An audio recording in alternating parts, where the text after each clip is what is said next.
신명기 18장 1에서 5절 말씀입니다. 18장 레위 사람 제사장과 레위의 온 지파는 이스라엘 중에 분깃도 없고 기업도 없을지니 그들은 여호와의 화제물과 그 기업을 먹을 것이라. 그들이 그들의 형제 중에서 기업을 가지지 않을 것은 여호와께서 그들의 기업이 되심이니 그들에게 말씀하심 같으니라. 제사장이 백성에게서 받을 몫은 이러하니 곧 그 드리는 제물의 소나 양이나 그 앞다리와 두 볼과 위라.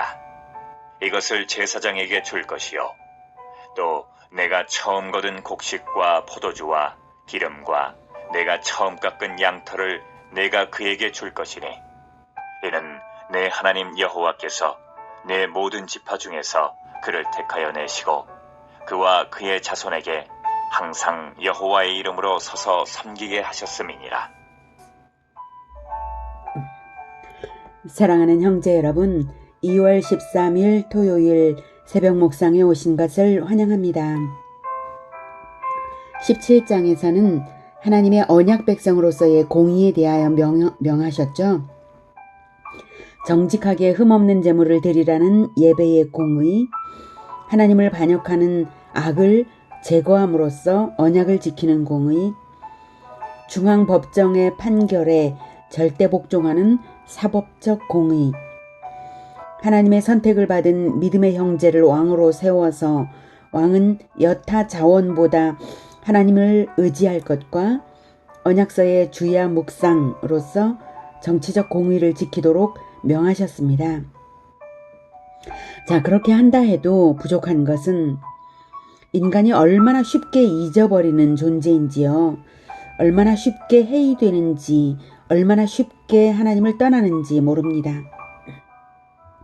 그래서 그런 공의의 원칙을 세웠다고 해서 하나님의 언약의 규례들이 백성들의 삶으로 체화되지는 못할 것입니다.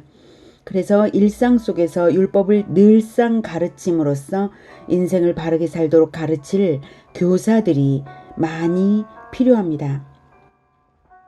본장 신명기 18장은 바로 그 율법의 교사들, 즉 종교 지도자들에 대한 법인데요. 오늘은 5절까지 읽었습니다.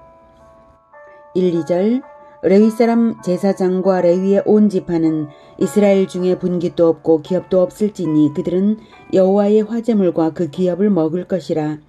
그들이 그들의 형제 중에서 기업을 가지지 않을 것은 여호와께서 그들의 기업이 되심이니 그들에게 말씀하심 같으니라. 제사장과 레위인은 말하자면 신정왕국의 공무원과 같습니다. 공무원이죠. 공무원이 없이 나라가 돌아가지는 않죠. 그런 만큼 공무원은 국가에 대한 충성에 있어서 철저해야 합니다. 그런데 하나님께서 레위 지파에게 가나안 땅을 분배해 주지 못하게 하셨어요. 1절 레위 지파, 레위 사람 제사장과 레위 온 지파는 이스라엘 중에 분깃도 없고 기업도 없을지니, 이것은 이스라엘이 가나안을 정복한 후 모든 지파에게 땅을 분배해 주었는데요. 레위 지파는 땅을 주지 않았습니다. 그래서 각 지파마다 레위 지파가 거주할 성읍을 내주었고 조금씩 레위 지파는 12지파에 흩어져 살았습니다. 이렇게 땅을 주지 않는 대신 하나님은 여호와께서 그들의 기업이 되신다고 하셨습니다. 이게 무슨 뜻일까요? 공무원이 국가에 절대 충성해야 하듯이 레위 지파는 여호와께 절대 충성해야 함을 알게 하신 것입니다. 그리고 레위 지파는 여호와의 화제물과 그 기업을 먹을 것이라고 하셨습니다. 그러니까 레위 지파의 생계를 하나님께서 보장하신다는 것이죠. 하나님의 사역에 전심전력하는 자의 생계는 하나님께서 친히 책임지십니다. 그것을 믿고 오직 충성만 하라는 뜻이죠. 그러면 구체적으로 레위 지파가 정말로 무엇을 먹고 살 것인가? 정말로 하늘에서 내리는 만나만 계속 먹을 것인가? 그것은 아닙니다. 레위 지파의 기업이 하나님이신 것은 곧 하나님께 충성하는 만큼 보장받는다는 의미이고, 받는 것과 하나님에 대한 충성은 직결되어 있습니다. 그 시스템을 하나님이 만들어 주실 것입니다.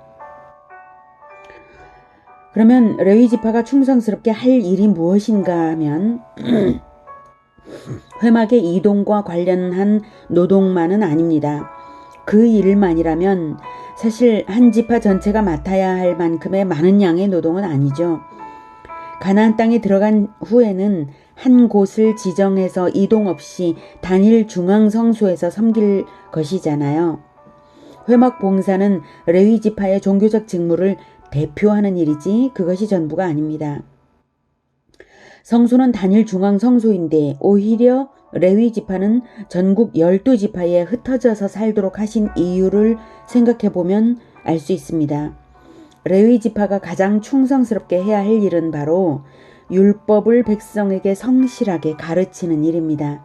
이스라엘 백성이 율법을 모르면 그것은 곧 죽음이기 때문에 레위 지파가 11지파에게 율법을 가르치는 것에 이스라엘의 존망이 걸려 있습니다. 그래서 하나님이 레위 지파에게 이스라엘의 11조를 주셨습니다. 11조가 그들의 기업인 것이죠.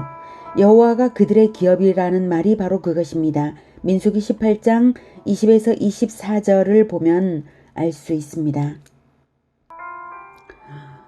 여호와께서 또 아론에게 이르시되 너는 이스라엘 자손의 땅에 기업도 없겠고 그들 중에 아무 분깃도 없을 것이나 내가 이스라엘 자손 중에 네 분깃이요 네 기업이니라.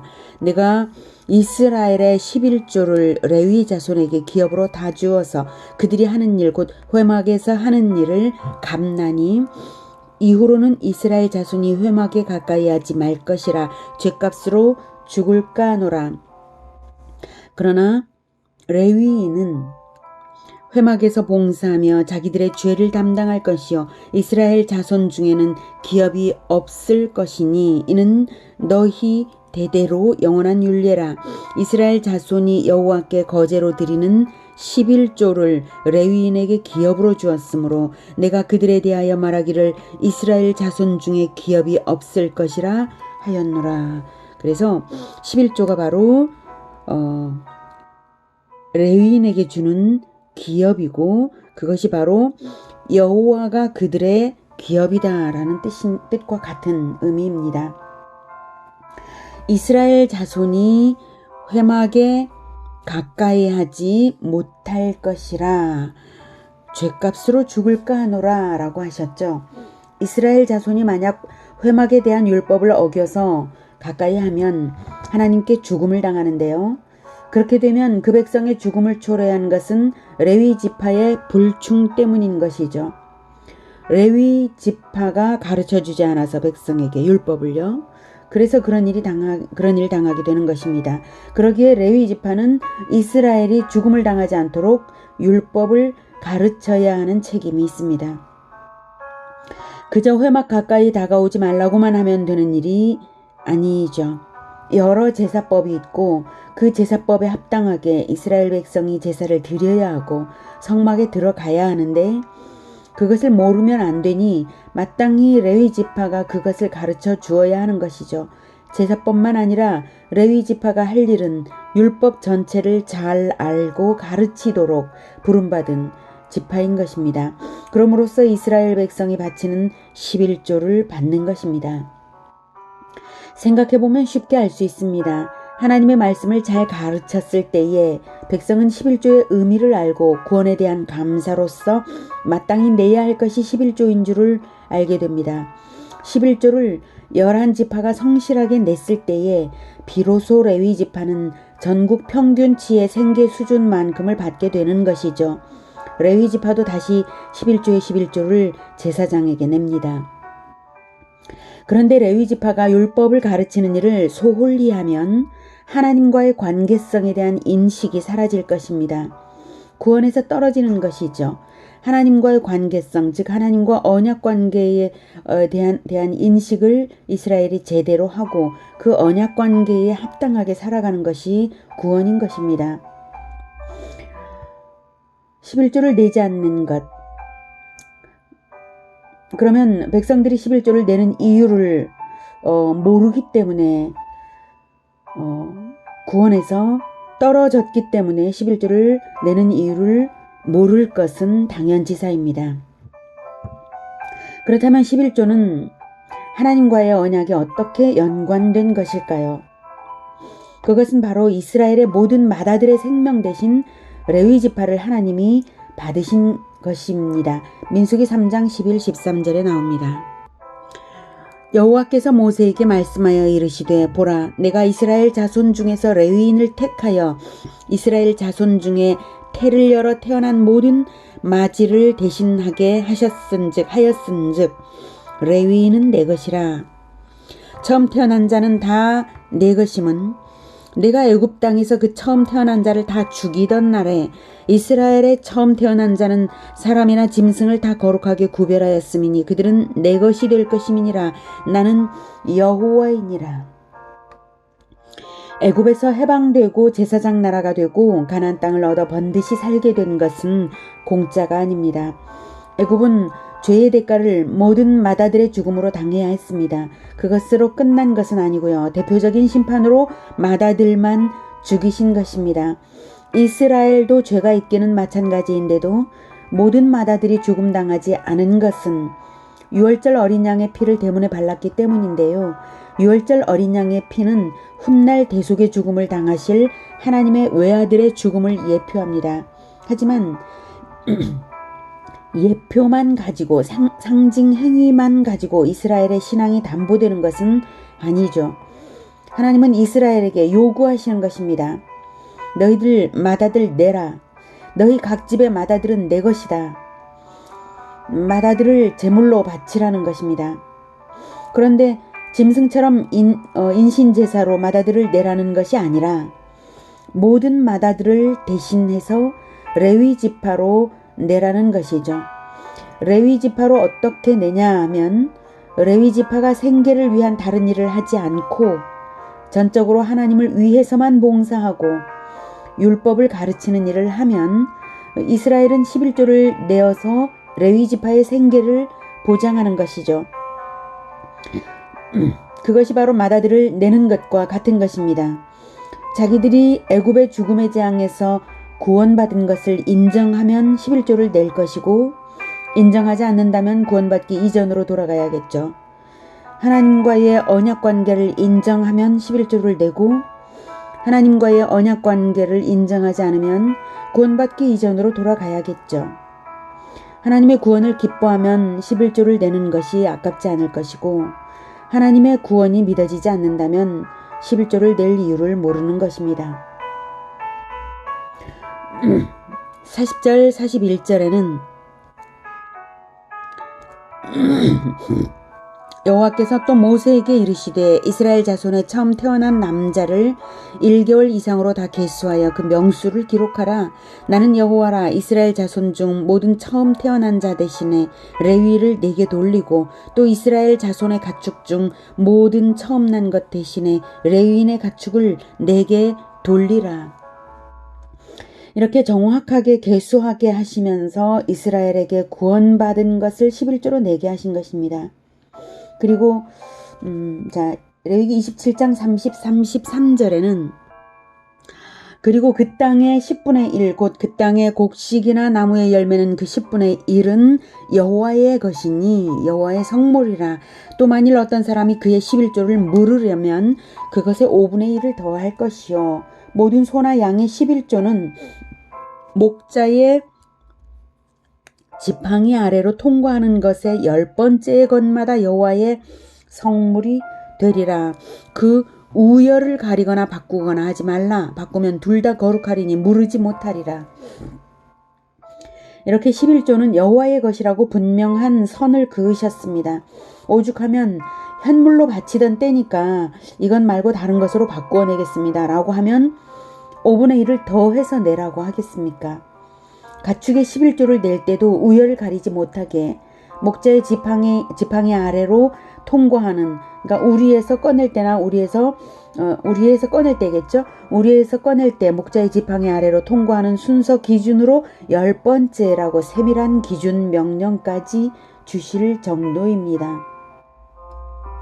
11조는 구약의 명령인 것만이 아닙니다. 제사법은 신약시대에 폐지되었어도 11조는 폐지되지 않았습니다. 누가복음 11장 42절에는 예수님께서 화 있을진저 너희 바리새인이여 너희가 박하와 온향과 모든 채소의 11조는 들이되 공의와 하나님께 대한 사랑은 버리는도다. 그러나 이것도 행하고 저것도 버리지 말아야 할지니라 라고 말씀하셨습니다.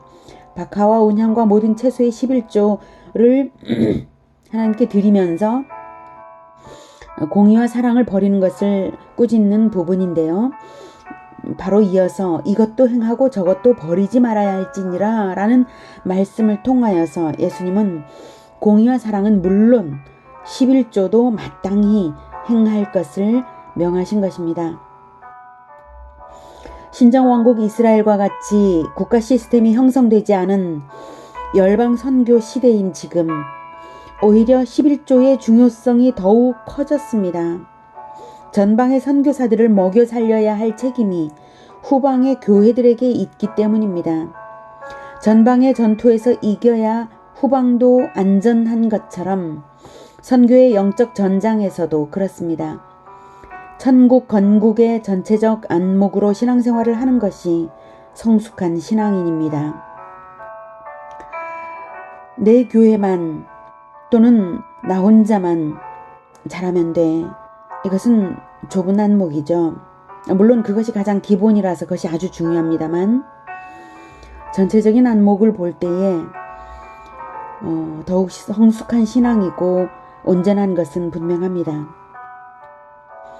바울은 복음 전도자들도 복음 전도만으로 살 것이 마땅하다며 자신의 생계에 얽매이지 않는 투철한 복음 전도자가 될 것을 강권했습니다. 그러나 그 말이 교회가 복음 전도자들의 생계에 무관심해도 된다는 것이 아닙니다.